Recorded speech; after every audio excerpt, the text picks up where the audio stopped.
Damning Firefly, Book 11 of the Gabriel Hawke novels, by Paty Jager. Narrated by Larry Gorman. Author comments. While this book is set in Wallowa County, Oregon, I have changed the town names to old forgotten towns that were in the county at one time.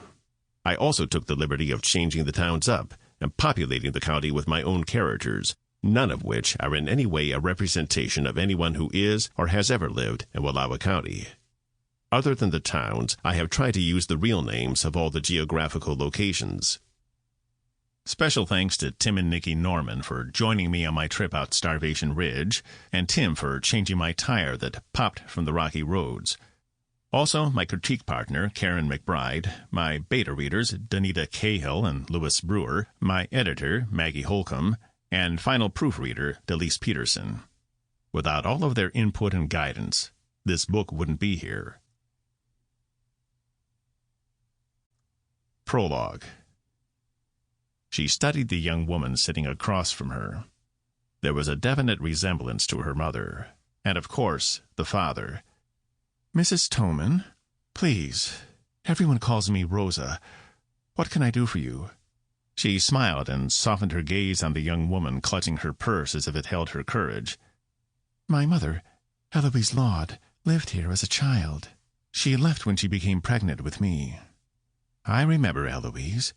You have her light brown hair and heart-shaped lips." Rosa smiled. As the midwife for Wallowa County and surrounding areas, she met all the young girls who became pregnant and didn't want to go to a local physician for fear the whole county would know their status in an hour. "Did she tell you how she became pregnant?" the young woman asked.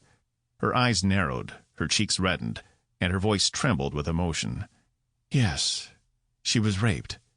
Rosa hated that word, hated the men who preyed on innocent girls and women. "And you know who it was?" The young woman's deep blue gaze was identical to the man who'd raped her mother. Rosa knew, and wished someone would do something about the man. He'd raped too many young women, and no one in the community would listen. He told the girls no one would believe their word against a man of the cloth, and that seemed so. When she had tried to talk to Reverend Betts, he'd given her the same line. When she talked to the sheriff years ago, he'd also said she was crazy. If she was crazy, it was because she didn't like terminating so many pregnancies with herbs. But she'd be damned if she'd let that fornicating pastor populate the earth with his seed. Then there were the young girls like Eloise, whose family was so religious that they wouldn't let her do anything other than bring the child. Sample complete. Ready to continue?